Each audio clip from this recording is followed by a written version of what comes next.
Hey, welcome to this week's episode of English Vocabulary with me, Teacher Tiffani. In this week's episode, I am going to teach you 5 terms related to smart agriculture. I want you to be able to speak English fluently and confidently about various topics, including smart agriculture. So, are you ready? Well then, let's jump right in.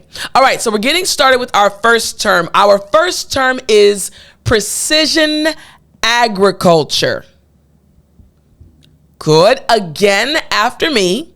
Precision agriculture. Excellent. Now the last time after me. Precision agriculture. Excellent. Now the question is, what in the world does precision agriculture actually mean? So, precision agriculture is a farming management technique that uses technology to measure and map spatial variation in fields, which enables farmers to apply inputs like fertilizers, pesticides, and seeds with greater precision. In other words, I want you to imagine a farmer who owns 100+ acres. And this farmer is raising cattle. This farmer is also growing lots of fruits and vegetables. But this farmer needs to know exactly what each plant needs at which time and in which location. So the farmer needs a management technique that uses technology to be very precise. This is what we call precision agriculture. Makes sense, right? Yes, excellent. All right, so let's check out this example sentence. Here we go. Precision agriculture can help farmers optimize resource use. If a farmer knows exactly what is needed and in which location, it can help the farmer be more precise and save money. So precision agriculture is very important. Now, I want to give you 3 example situations quickly in which precision agriculture can be used. The first one is monitoring crops in a family farm. So I want you to think about a small farmer, and this farmer has decided to use GPS tools to track the moisture levels of the soil. This helps the farmer decide exactly when and where to water his crops, saving both time and resources. Again, we're speaking about precision agriculture being applied to a family farm and a small farmer monitoring his crops. Then we have the application of fertilizer for home gardeners. Let's imagine you don't have a farm, but you have a small garden at home, a backyard garden, and you love it. But you started using a smartphone app that helps you analyze the composition of the soil, and it allows you to know the right amount of fertilizer to add to different sections. It's so ironic because I actually use this exact feature. This situation applies to me. My garden is not in my backyard. I actually have a home garden, and I literally use an app to monitor my plants. Very useful, and it provides precision. So again, talking about precision agriculture.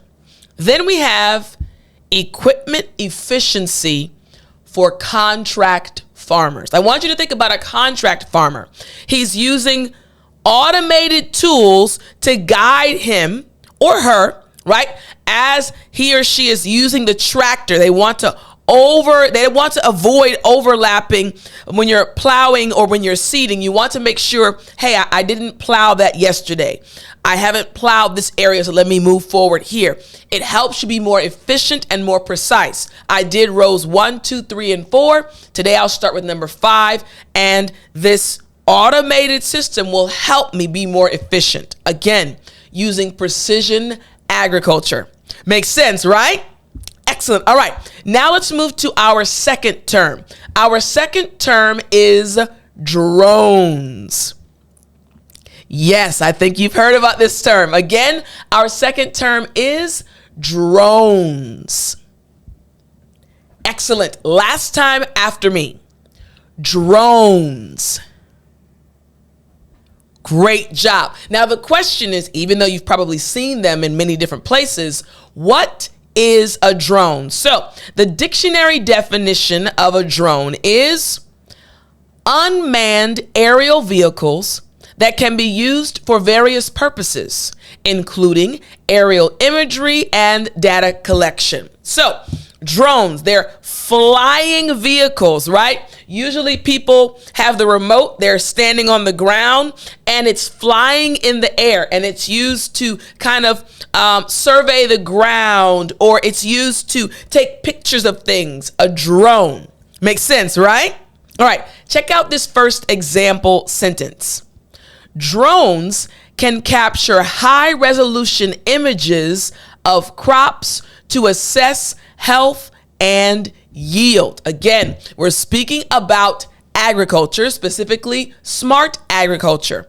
And drones can be used by farmers to assess their crops.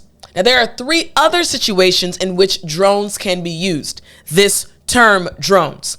The first situation, wedding photography and videography. I want you to think about a couple, and this couple hires a drone operator to capture the aerial footage of their outdoor wedding ceremony. It provides a unique perspective, like a bird's eye view of the stunning wedding. Again, wedding photography and videography, using this term, drones. The second situation is home inspections. Think about getting a home inspection to look at the damage that has been done to your roof. So a homeowner can use a small drone to inspect their roof after a storm, safely checking for damage without having to climb a ladder and injure themselves, right? So inspecting roof damage of a home. Then our third situation using this term drones is neighborhood wildlife monitoring. I remember when I saw a fox in my parents' neighborhood, I said, wait a minute. So imagine a community coming together and saying, hey, we're noticing that we're getting a lot of wild animals. So we want to monitor our area just to keep our kids safe. So let's get a drone to monitor the area and see what the population of the wildlife is. Makes sense, right?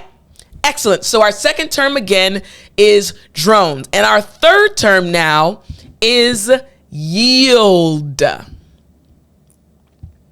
Good. Again, yield. Excellent. Last time after me. Yield. Great job. Now, what does this term yield actually mean? So the term yield just means the amount of a crop produced per unit of land or per plant. How much did I get back from these seeds that I planted in the ground?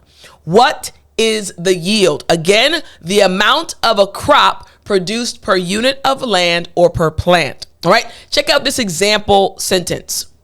Yields can be increased through the use of advanced technologies. Remember, we're speaking about what? What's our topic? Yes, smart agriculture. So I want to increase my yield. I want to get more crops. I can use advanced technologies. Makes sense, right? Okay, now I want to give you three situations in which this term yield can be used. The first one is a community garden planning meeting. So think about gardeners, right? Gardeners in the community, they want to come together, right? And they want to track the yield. So maybe Sister Smith is actually growing tomatoes, and Brother Sean is growing some onions. Everyone has a different crop, and they want to track the yield of their different crops, right? So we can use yield in this situation. The second situation is a farm-to-table restaurant supply. Imagine this. Local farmers are coming together and they want to monitor their crop yields. Why? To ensure that they have a consistent supply to give to the restaurants. These restaurants are providing fresh food, which is why it's called farm to table restaurant. So they need to make sure, the farmers need to make sure they have enough crops and enough yield to provide the restaurants with what they need. Makes sense, right? Yes. All right. Here's our third situation. Neighborhood fruit tree sharing.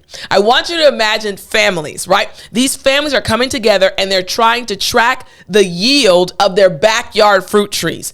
I have an apple tree, somebody else has a pear tree, and we want to track the yield of our backyard fruit trees. Why? Because we want to organize a community harvesting event where we'll sell our produce, we'll sell our fruit, or we'll provide them for free. Makes sense, right? Excellent. So once again, the third term is yield. Now, our fourth term is sustainable agriculture. Yes. Good. Again, sustainable agriculture. Excellent. Now, the last time after me. Sustainable agriculture.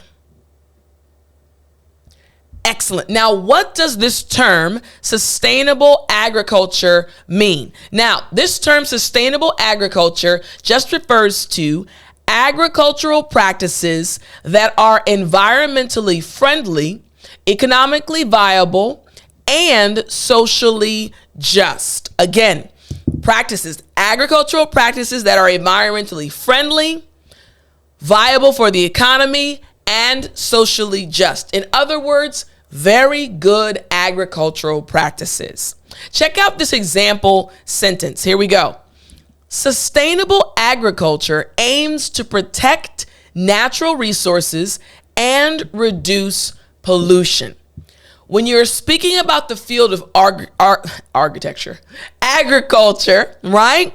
You want to make sure what you're doing is helping the environment, not harming the environment. This is what's involved with sustainable agriculture. So let me give you 3 example situations in which you can use this term. The first one, school garden programs. So I want you to think about a local elementary school, and this elementary school creates a sustainable garden. In this garden, students are able to learn about composting. Look that one up.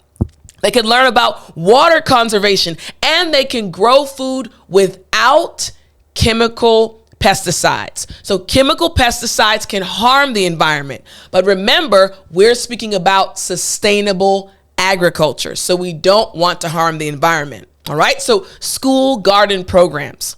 The second situation is what's called a CSA, or community supported agriculture. So what is this situation? Community. Listen, in the last episode, I was getting tongue-tied, and in this episode, I'm getting tongue-tied. I leave these in, though, to let you know it happens to everybody. All right, so again, our second situation, community-supported agriculture, or CSA. So imagine families coming together and subscribing to receive weekly boxes of produce, right? But they're coming directly from a local farm that uses cover crops and crop rotation to maintain soil health. So not a lot of pesticides, using very simple methods that will not harm the environment, but will also help the crops continue to flourish and grow. All right? Community supported agriculture.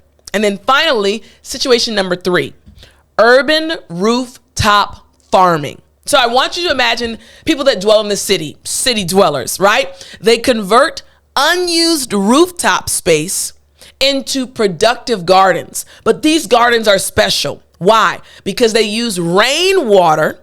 So they have a collection system that when it rains, it'll collect the rainwater and then water the plants. And this does what? It reduces pest problems naturally. All right. They're using a system collecting the rain and also another system to reduce the pest problems naturally. Again, urban rooftop farming. Speaking about, once again, sustainable agriculture. Now, our 5th term is Food security. Good. Again, food security. Excellent. Last time after me. Food security.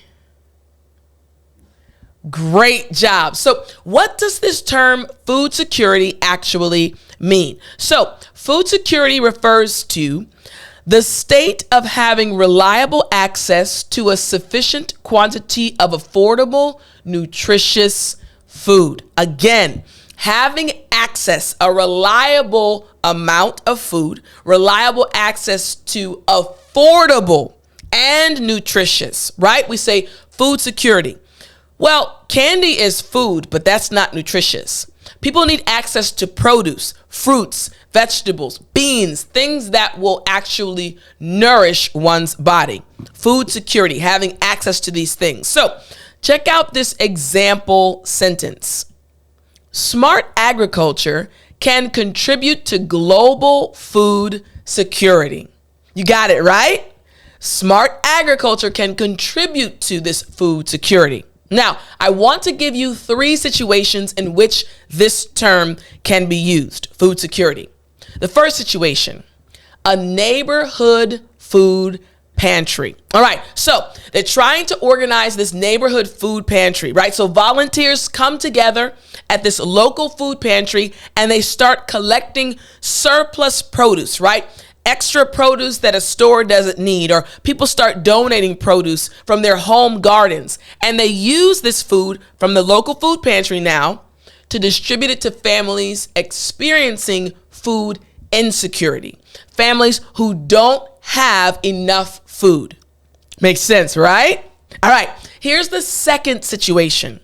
Senior meal delivery programs. Think about older people. Maybe they're in their 80s or even 90s, and they no longer can earn enough money to buy food for themselves. So community organizations establish a meal delivery service. Why? They want to make sure that elderly residents in that area have consistent access to nutritious food. The third situation now, school lunch programs during breaks, during the summer break, during the winter break, right? So schools partner with local organizations in order to provide meals for students who normally rely on school lunches. But during the winter break, during the summer break, they're no longer in school, but they're still going to be hungry.